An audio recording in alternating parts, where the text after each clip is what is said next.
So welcome to today's Wellbeing at Work webinar on breaking poor eating habits. So who am I? So basically my name is Dom Haig. I am, there's somebody else coming in. I am an associate trainer with We Are Wellbeing. I am a qualified registered associate nutritionist with a deep history and passion for everything relating to nutrition, sleep, exercise. I've got a strong background in wellbeing. I've done a lot of different roles in my time. I've worked with the NHS as a nutritionist and a health coach. I run my own online nutritional coaching company, and I'm obviously a wellbeing coach with We Are Wellbeing. So, right. Let's move on. So in today's session, it's going to be a little bit of an introduction, and then we're going to be looking at things such as understanding what hunger is, going into a little bit of the science behind hunger and what controls hunger. We're going to be looking at triggers, so knowing your triggers in terms of what makes you potentially choose food options which aren't as good for you, how to limit poor options, and then how we can set ourselves up for success, and then a little summary. So again, within each section, if you do have a question, feel free to unmute yourself and ask away, or you can wait till the end when I'll open up the chat box and you can drop any questions that you want in there. Right, so first of all, I thought I'd start by looking at some nutritional stats in the UK. So some of these are probably quite familiar to you. So 28% of adults in England are obese, and an additional 36.2% are overweight, which means that basically over half of adults are overweight or obese in the UK, which is quite a shocking statistic, really. And the NHS is quite, obviously it's been quite pushed currently with the over the last 2 years with the pandemic, but when we look at the figures for admissions for obesity related ailments, they are very, very high. And I want to draw your attention to the stat on the bottom left there. So over 1 billion has exceeded, the NHS spending on prescriptions for drugs relating to diabetes has exceeded 1 billion. So, that is quite a shocking number, really.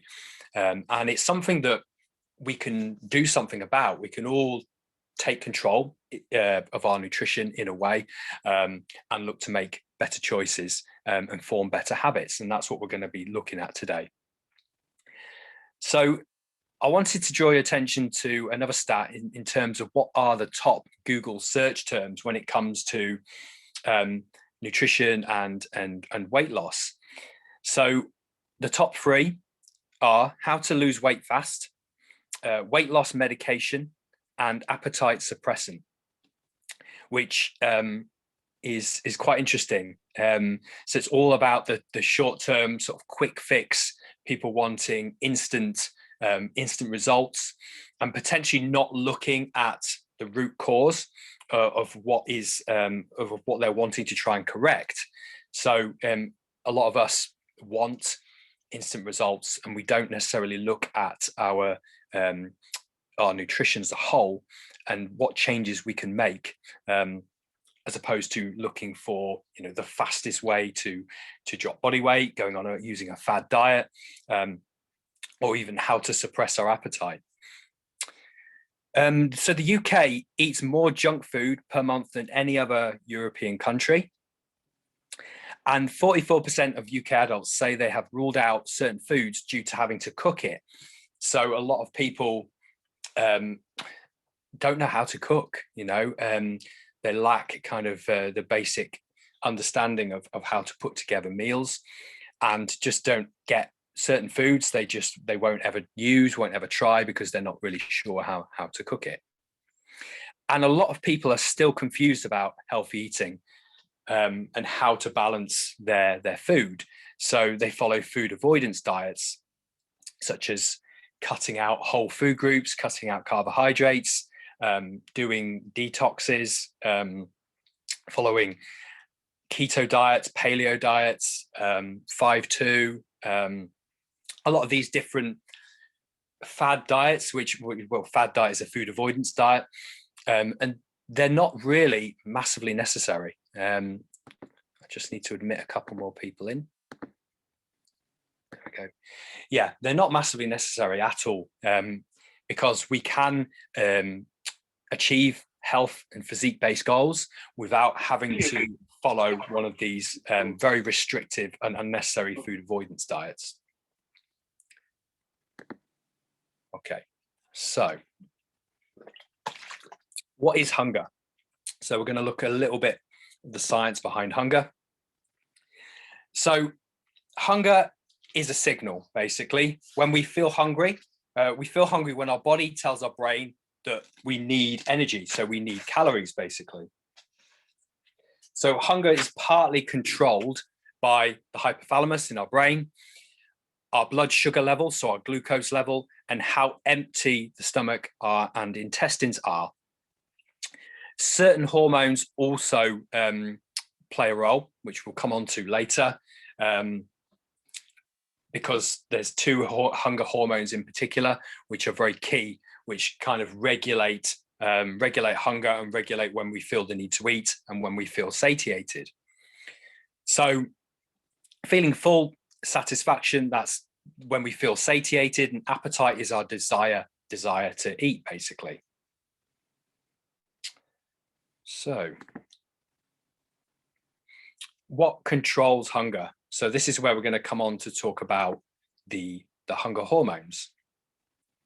So we've got two hormones that kind of govern our appetite, govern how hungry we feel and how full, satiated we feel, and they're known as leptin and ghrelin.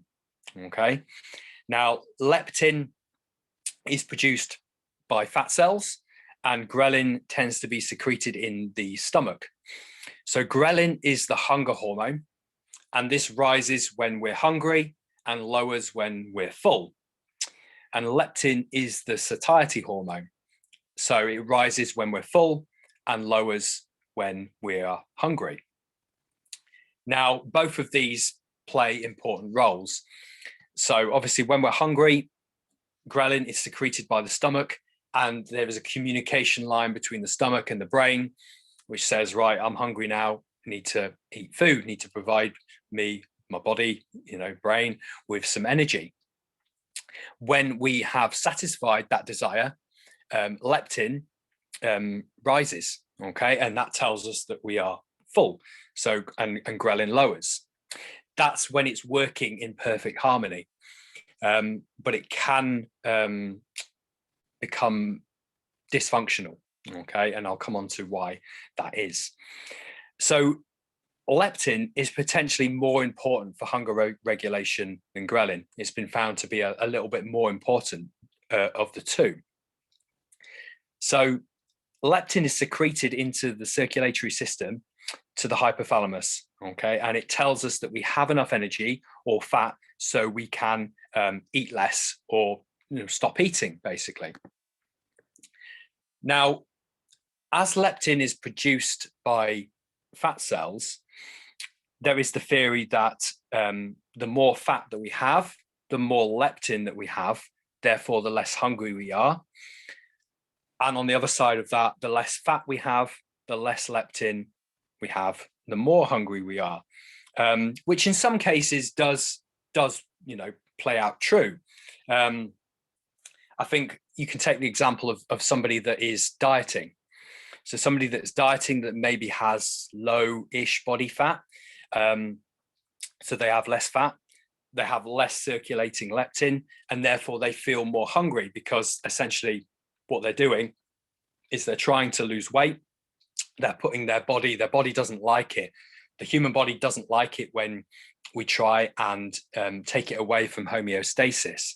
So when we try to lose weight, the body's like, oh God, it's a bit of a stress on the body. So the leptin, there's less leptin, which makes us more hungry, and potentially more ghrelin to make us, to make us feel hungrier. Now, what can be a problem is with obesity can actually cause leptin resistance, which is very similar to insulin resistance, which is what type 2 diabetics have. I'm sure many of you have heard of insulin resistance, but leptin resistance is very, very similar. So basically with this is the leptin signaling pathway doesn't actually work. So what happens is, even though we have, for example, an obese person may have, obviously has more fat, more body fat, and they may have eaten quite a bit of food. Yet because this signaling pathway isn't working, the leptin isn't making its way to the brain to tell that person that they're actually full, they're actually satiated, so they continue to eat more. So this isn't the case with everybody that is obese, but it is one of the reasons why for some obese people losing weight is more difficult. And why it isn't always helpful when people say, oh, weight loss is easy, you just have to eat less and move more, because it's not always that simple. So for some people that have leptin resistance, it can be quite tricky. So that's something to bear in mind, because it can have a real profound effect, because even though this person has basically an abundance of energy because they have, they are obese, which basically means that they have a lot of body fat. So essentially they're not in a position where they're starving, so they don't really need the extra food. But because this signaling pathway is malfunctioning, they're not feeling satiated, so they're still feeling hungry, so they continue to eat more, which does make weight loss quite a significant challenge. Okay. So moving on to triggers. So what are your triggers? So basically, if we're looking at the overall topic of this webinar, it is, how breaking bad eating habits. And often we choose food in relation to how we're feeling. So I wanted to look at some common triggers for poor food choices. Now, some of the 5 that I thought of, which have affected me in the past, I'm sure have affected many people, are poor sleep, high stress, times of emotional turmoil, financial pressure, and health problems. So these are very common triggers for poor food choices. So if we look at poor sleep, so when we don't sleep well, I don't know if everyone's ever had everyone's had a bad night's sleep. And if you, in that next day, have you ever felt really hungry? So basically what's happening here is when we sleep poorly, or if it's an acute night, so if it's just one night, an acute episode of poor sleep, or if it's a chronic, if you're consistently sleeping badly, what's going to happen is your hunger hormones are going to change slightly. Okay, so there's an increase in ghrelin. So then ghrelin is the hunger hormone, and a decrease in leptin. So you feel more hungry and less satiated, even if you actually have an abundance of energy already in terms of food. You're going to be ravenous. You're going to feel really hungry, and this is because of poor sleep. So if we sleep poorly, there's a decreased motivation to plan food, to plan what we're going to eat. And then when it comes to, so we don't plan, we don't prepare anything, we don't take anything to work. And then when we are out, we potentially don't want to choose the better options. So we choose the options which aren't as good for us. Now, I'm not saying as a nutritionist, I don't like the idea of good and bad food. I try to push people away from that notion that there is any food that is good and bad for us. There's obviously better food for us, but I promote a balance. So, when I'm working with individuals one-to-one, I encourage them to eat a little bit of junk each day, but that it is moderate and that there's certain elements that we need to hit each day. Poor sleep can also lead to an increased want of nutrient-sparse junk food. So because you're tired, you're hungry, you know, we just want to choose something that isn't good for us. So we'll tend to reach for chocolate, biscuits, and I say isn't good for us.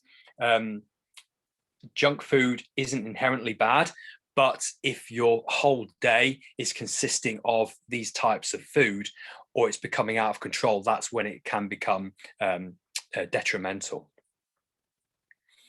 Okay, looking at number 2, another trigger would be high stress. So stress can actually decrease appetite in some. So people react and respond differently to stress. But it can lead to grabbing highly convenient food options. So if you are stressed, if you are busy, again, you don't really want to think about, you know, putting together meals, putting together food combinations. So you just grab whatever is there. Even if there is a better option, we probably will veer towards choosing the less better option. Okay. So high stress can lead to less energy, again, because it's mentally, you know, mentally draining. So less energy to focus on more balanced options. So if we look a little bit deeper into stress, so when we're stressed, we're in the sympathetic nervous system. So this is the fight or flight response. And there's like an adrenaline surge, and there's a need for sugar. So this is why we might potentially reach for high sugar, poor food options, as opposed to something more nutrient dense, more protein based, more fiber based. So when we're eating, what we want to try and do is we want to try and be in a parasympathetic nervous system, which is known as the rest and digest. So if we're in this nervous system, we're potentially going to choose more balanced options. We're going to enjoy our food more, because really what we want to try and do is when we're eating our meals, we want to try and do it in a relaxed way. We don't want to be rushing around eating on the go. We want to try and come away from work, sit down and eat and enjoy your food when you feel relaxed. I know that isn't always the case, it isn't always possible, but we want to try and do that as much as we can. So yeah, controlling stress is quite important when it comes to food choice. Times of emotional turmoil. So this is another trigger. So I'm sure we've all had incidents in our lives when, you know, we've had some sort of emotional turmoil, and potentially what that can lead to is impulsive food choices, overconsumption. I don't want to use the word binge, because binge eating is slightly different. It's kind of more medical, but overconsumption. So we might turn to food for comfort. So our emotions become so tied to eating habits, so we automatically reach for food without thinking very much about it. And again, this is something which, if acute, is fine, you know, but if it's chronic, if it's something that with all of these, if it's an issue that is ongoing and it's leading to poor nutritional choices consistently, week in, week out, over months, it's going to become a problem. Okay, the next one we're going to look at is health problems. So again, financial pressure. So this is quite similar to high stress and times of emotional turmoil. So we're worrying about finances can lead to, again, you're putting so much energy into this worry that you really can't be bothered to think about food. It's kind of way down the priority list. So again, potentially better options are going to be chosen. And then finally, we're going to look at health problems. So sometimes if you have a health issue and you've been told that you need to start eating better, even though you know what you need to do, what you need to eat, but because you're sometimes this, is very individual based, because you want to feel better and potentially your emotions are tied to food, eating, wanting to eat for comfort leads to poor food choices. So you know what you need to do, you need to eat better to help with this health issue, but because you're like I said before, because your emotions are tied to food, you tend to then choose poor food choices that only provide a very temporary sort of high. There's this, we're going to come on to the forming habits in on a later slide, but whenever we eat junk food, it does provide satisfaction, but it's only very temporary. And then we go back to the previous state, before we ate whatever we choose to eat. So let's go on. So limiting poor options. So how do we limit poor options? Now, these are some strategies that I've used myself and I use with people one-to-one. So something that I use myself and something that I preach and promote with clients is something known as the 80-20 principle. So with this, you look at your food as a whole and you think of, right, 80% of my food needs to be wholesome, needs to be nutrient dense, providing the body and brain with what it needs to thrive, basically, because physically and mentally we want to feel good each day. But 20% of your daily intake could or should be questionable or blatant junk, because nobody has to cut everything out, and some of these images I put on the right here, to eat a balanced diet. Balanced does include junk food as well, because should you choose to, as some people, they prefer to just eat well 100% all the time, which is an individual choice. But I think we'd all admit that there's all certain foods that we absolutely love. And what I promote to clients, because often people come to work with me who have been on food avoidance diets and have felt that they have to eat clean, I hate that word, or only eat single ingredient foods or very nutrient dense food all the time, and they've withdrawn any foods that are deemed as bad, like, for example, chocolates, donuts, chips, burgers, pizza, etc., biscuits. And there is no need to do that. No need to do that at all, because basically what that leads to cravings. So if you include a little bit of that each day, within your daily intake, then this is going to be a good strategy to ensure that you limit your poor options generally on the whole, because you know that you've got a little bit of what you want each day, but you also know that all your other bases are covered. So you know that you're getting enough protein, enough fiber, and that your overall intake is around what you need to maintain your health and body weight, basically. So another strategy. Now, this is, I'm a kind of a little bit on the fence with this one.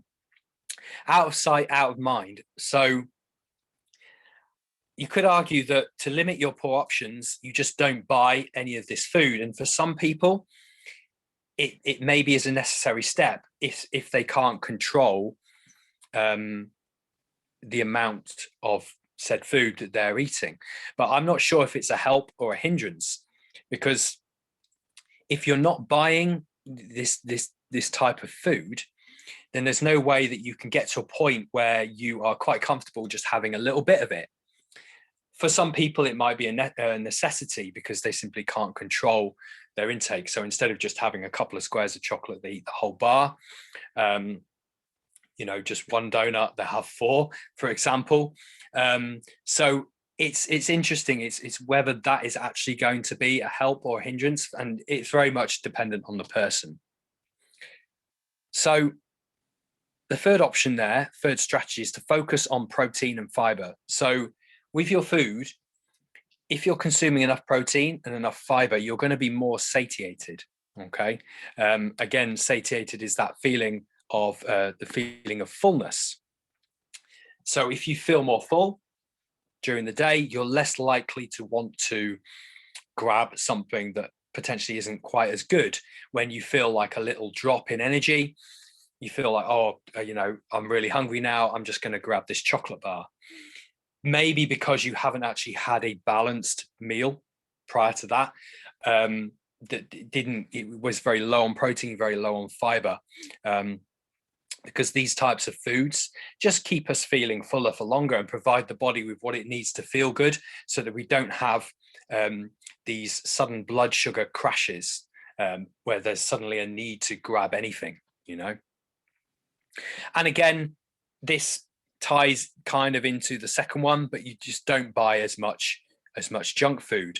Maybe just buy a little bit, something that that you can control, because if you don't have it, then it's not going to be there. It's not convenient. It's then inconvenient for you to go and get it. So if you don't have it at your immediate disposal, it's going to be harder for you. So you're making it harder for yourself to get hold of it.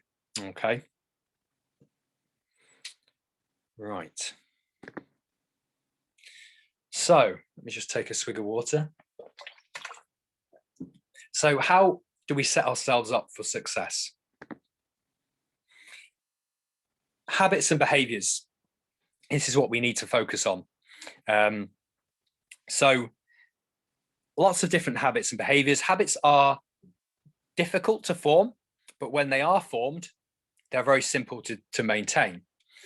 So there's various different ways that we can set ourselves up for success here in terms of breaking bad eating habits. So you keep yourself busy. I think sometimes when people make poor food choices, it's because they're a little bit bored. Boredom doesn't always mean that you are hungry. I know a lot of people, I've done this in the past as well. They've been bored. I've been bored, and I've gone for some food, and actually I'm not really hungry. I'm just bored, So you just need to keep yourself busy. Keep yourself hydrated. Water is really, really important. It's important for overall health. The body works and body and brain works and functions better when you are adequately hydrated. And it will actually lead to you becoming less hungry. It's not something that I feel like it should be used as in terms of, drink loads of water to suppress your appetite. It's just a good idea to keep yourself hydrated, because sometimes we think we're hungry when actually we're not really, we're just thirsty. Okay. Stress management. Again, I mentioned stress earlier as being one of the triggers. It's really important to try and manage your stress as best as you can. So focusing on what relaxes you, because this is going to lead to you becoming less tense and potentially less likely to choose poor food. Focus on better sleep. Again, in relation to what I was talking about, the hunger hormones. You want to learn from your mistakes. So what hasn't worked well in the past? So have you ever gone on a food avoidance diet, and has that worked, or hasn't it worked? Why hasn't it worked? Is it because, if it hasn't worked, is it because you cut out all bad food choices? Cut out all bad food and craved that food and then ended up just giving up completely, which is why I promote the 80-20 approach. I also think it's important to be kind to yourself, because know that bad days do happen. Every day isn't going to be perfect. I mean, perfect doesn't even exist. Perfection is just an illusion, really. And this is, again, something I say to people that I work with one-to-one. If I'm looking over a food diary, for example, they might have, in a 7-day week, they might have had a couple of days that weren't great, and they think, it's been a bad week because I had these 2 days and it wasn't great. And it's like, well, that's 2 out of 5 days. What about those 5 days where it was brilliant? So I think it's important to be kind to yourself, and just understand that bad days do happen. And also having a good support system is really important. So family and friends sort of supporting your decisions to make healthier choices. Basically, it's really important to have people backing you up and supporting the choices that you're making. So now I wanted to look at habits and how they are formed and how we can form good habits and break bad habits. So I don't know if anyone's heard of this, is the habit loop. So the habit loop is basically an endless cycle that's running pretty much every moment that we are alive and awake, okay? And it's the backbone of every habit. And life is essentially the sum of all of your habits. So building a habit can be broken down into 4 simple steps, and understanding what it is, how it works, and how to improve it is really important. So the 4 stages are cue, craving, response, and reward, and they just go around in a circle. So if a behavior is insufficient in any of the 4 stages, there is no habit. So if there's no cue, there's no habit, okay? Because we reduce the craving, not enough motivation to act, and which makes behavior difficult, and then we won't do it. And if the reward fails to satisfy desire, you'll have no reason to do it again. So let's have a look at, so here we go. A bit more detail of the 4 stages of habit. So we've got the cue. So the cue is what triggers your brain to initiate a behavior. So it's a bit of information that predicts a reward. Number 2 is cravings. So that's the motivational force behind every habit. Number 3 is the response, the actual habit you perform, which can take the form of a thought or an action. And then reward. So rewards are the end goal of every habit. So if we use nutrition as an example here. So you might be doing your weekly shop, and you go into Sainsbury's or whatever supermarket you use, and you're going around, and then you walk past the bakery section where they have all the pastries and all that lovely smelling food. And so this is kind of the cue. The cue is you smelling that, those freshly baked almond croissants, whatever. And then you get a craving for it. You get a craving for that food. So the response would be that you actually then go and buy this food because you smelt it, you've seen it. And so your action is to go and buy that food. And then the reward is actually then eating it.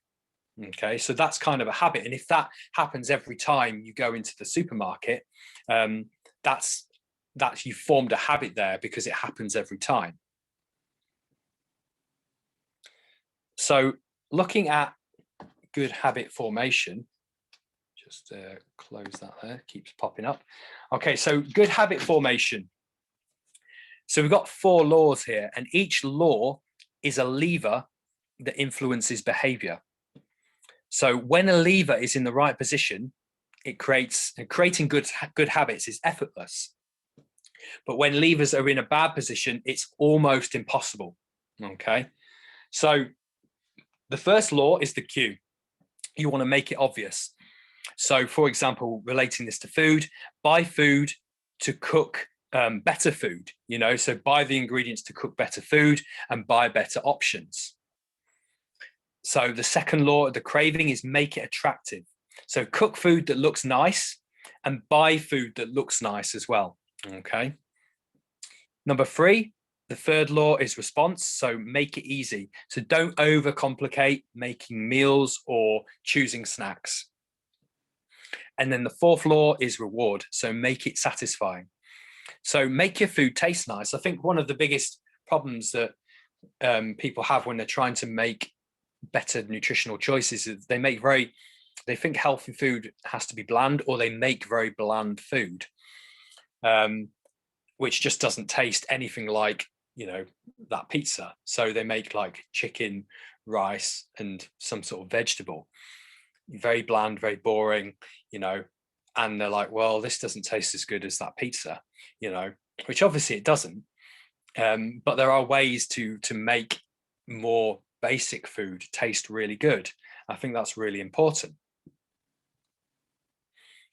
So how do we break bad habits? So basically what we do is we take the previous ones. So we've got the previous laws, and we invert them. Okay, so inversion of the first law, you make it invisible. So you don't buy as much junk food that you know that you can't control the consumption of.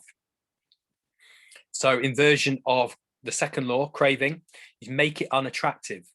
So remember how certain foods make you feel, not just in the short term, but in the long term. So for some of us, eating a lot of nutrient sparse junk food can lead to, even though there's a temporary high, it can lead to feelings of guilt. You can just feel more sluggish. You don't want to exercise.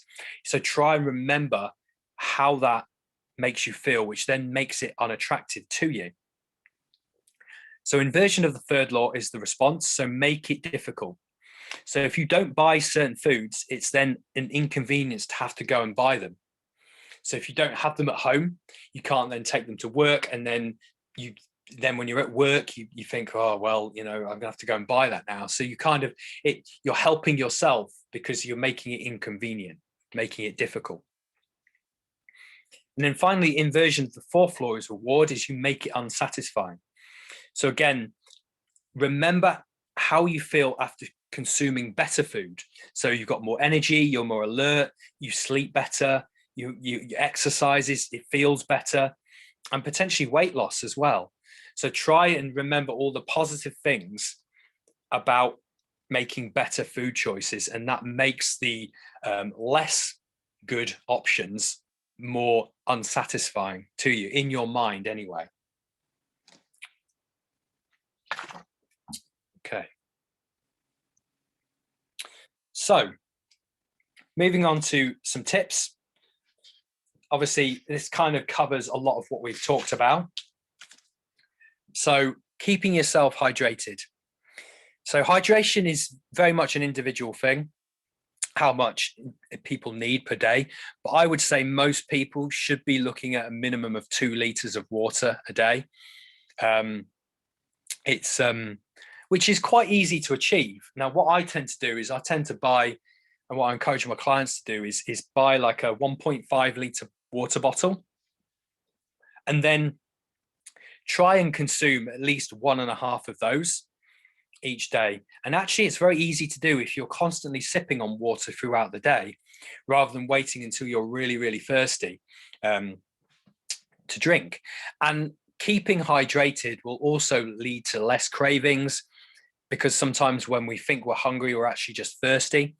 So by keeping your body hydrated, you're probably going to make better, you're going to potentially snack less, and make better choices when you come to buying snacks and food.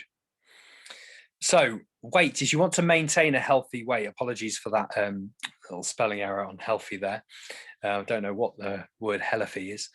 Anyway, so yeah, try and maintain a healthy weight, because obviously from what I was talking about earlier, leptin resistance with obesity is a real thing, and can be problematic, making it harder to lose weight, because the hunger hormones, that signaling between leptin and the brain, is a little bit confused. Manage stress. So find something that relaxes you. When we're stressed, we tend to make poor food choices. We all have stress in our lives, but we want to make sure that it's acute and not chronic, because chronic stress can lead to a whole host of health issues. But in relation to food, it can make us choose options which are not the best, and it can lead to emotional eating as well.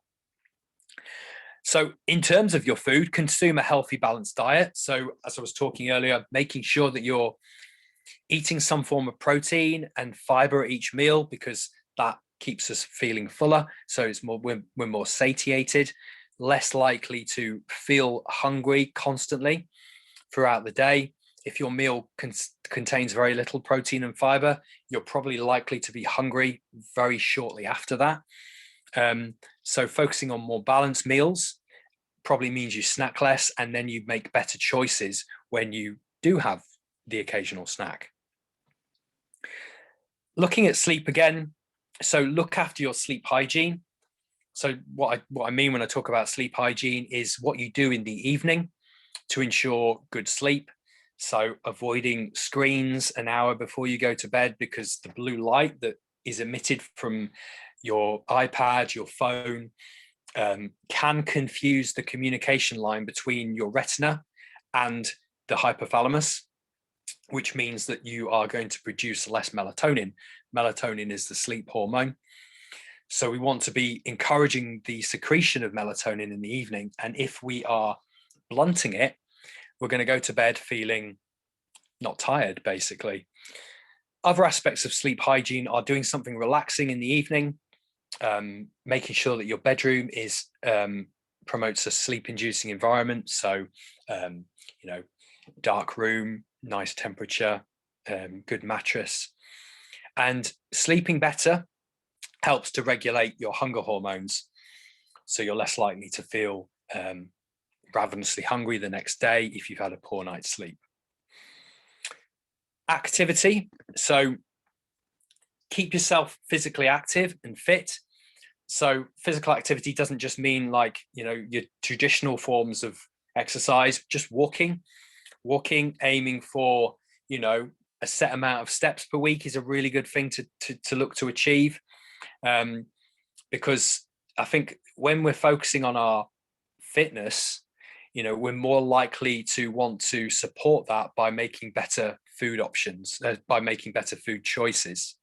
And we just feel better mentally as well, by being more active. So, oh, that's the wrong slide. I don't know why that was there. So in summary, what we want to do is you want to recognize your triggers, ensure good sleep, focus on wholesome and nutrient-dense food with a little bit of junk thrown in there as well, but it's all moderated, it's all controlled. Keep active and keep yourself busy. Stay hydrated, and as I said there, linked to food, try and follow the sort of 80-20 principle, where the majority of your food is wholesome and nutrient-dense, but you do also include a little bit of a little bit of junk, a little bit of what you fancy each day, because that is maintainable long term and will reduce cravings for foods that you potentially have restricted and cut out of your daily intake. So let's have a look. Next slide. I believe it's question time. So does anybody have any questions for me? What I'm going to do is open up the chat. Okay, there's one actually here. All right. What measure determines whether you are overweight? So it's good to look at your BMI. So there's lots of BMI calculators. If you go into Google and put in BMI calculator, you'll be able to find one of those which asks you to put in your height and your weight, and it then determines whether you are overweight or not. And that's the best way to find out that. I've just stuck the feedback form in the chat. So please, if you could, that'd be really good. Take a minute or two just to fill that out.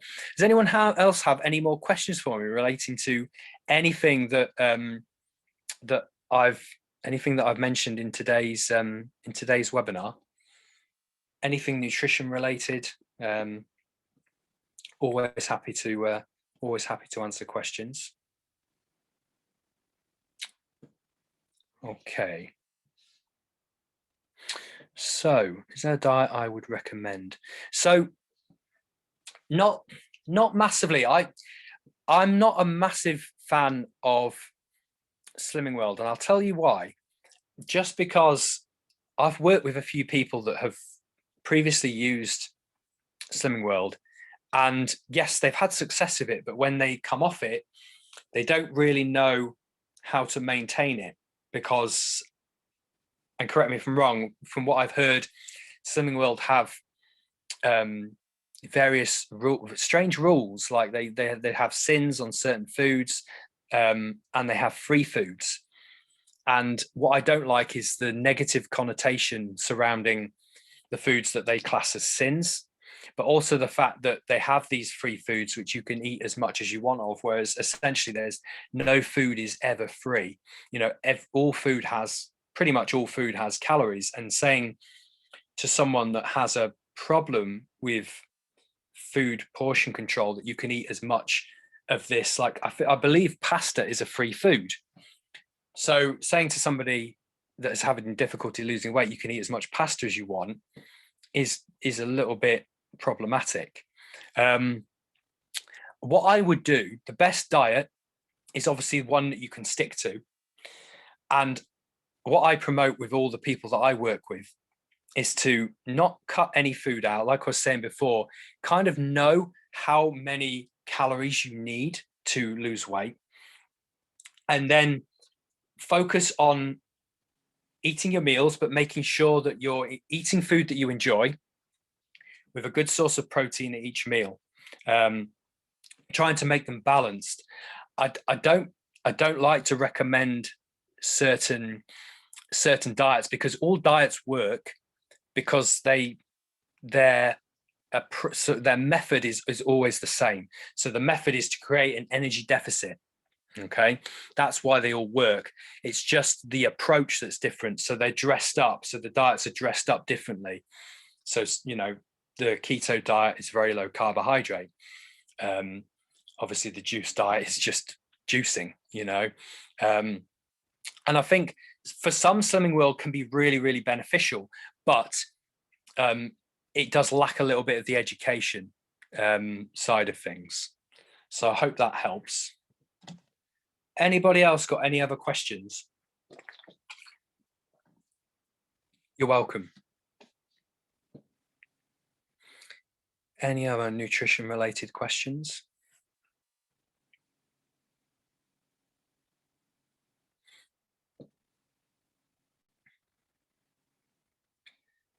Nutrition tends to be a bit of a minefield. There's a lot of information out there, and not all of it is valid, you know, and it can be incredibly confusing, you know, incredibly confusing. People saying do this, do that, diets promising the world, you know. Actually, nutrition is simple, but it isn't at the same time, which is confusing. But when you know the right approaches, when you know the right people to listen to, the right information to read about, it's really helpful. You're welcome.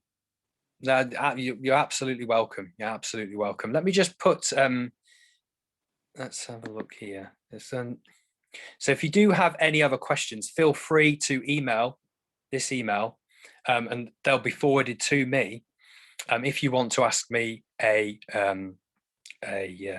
personal question. Actually, if you wanted to ask me a personal nutrition question, just change the hello to Dom, so DOM, at wearewellbeing.co.uk, and I would be happy to answer that if you think of a question later on today, or you just would rather just ask it to me privately. That's absolutely fine. But thank you very much for your time this morning. Yeah, thank you for taking time out of your day. I hope you all found it interesting. You're welcome. Yeah, like I say, any